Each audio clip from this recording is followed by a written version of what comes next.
It's Tuesday the 3rd, I'm FX Plu and this is CurrencyTransfer.com's market update. And the headlines today are that sterling is lower as the cabinet is called to agree the Brexit plans, the euro recovers slightly as the German immigration dispute is settled, and the dollar waits for employment data on Friday.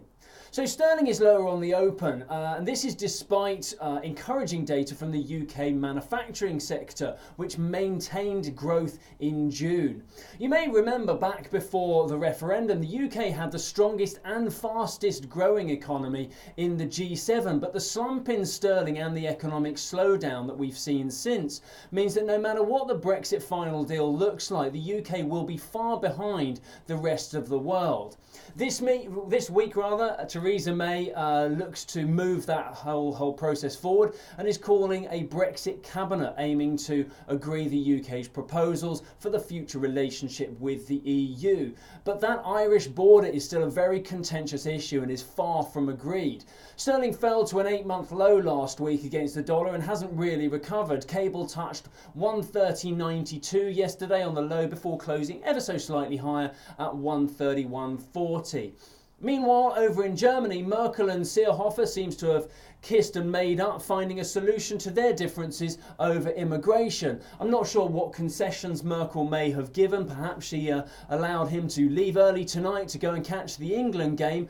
But the fact remains that there are still deep divisions in Germany over Merkel's open door policy. So this story may still run into extra time. You're welcome. The euro dollar remains within the broad range of 115.20 to about 117.20 and is fairly uneventful at the moment. The dollar index too is still plodding along between 94.50 on the downside and the resistance at 95.25. Yesterday's high of 95.14 wasn't enough to test the resistance. US PMI manufacturing data was a little higher than expected, but not enough to drive the dollar really, which remains reactive ahead of Friday's non-farm payrolls. And the forecast for Friday is, wait for it, 200,000 new jobs. Now we've seen this before, and it's because over the recent months the market has found this increasingly difficult to predict. And by the market obviously I also mean me, and my sweepstake performance has confirmed that.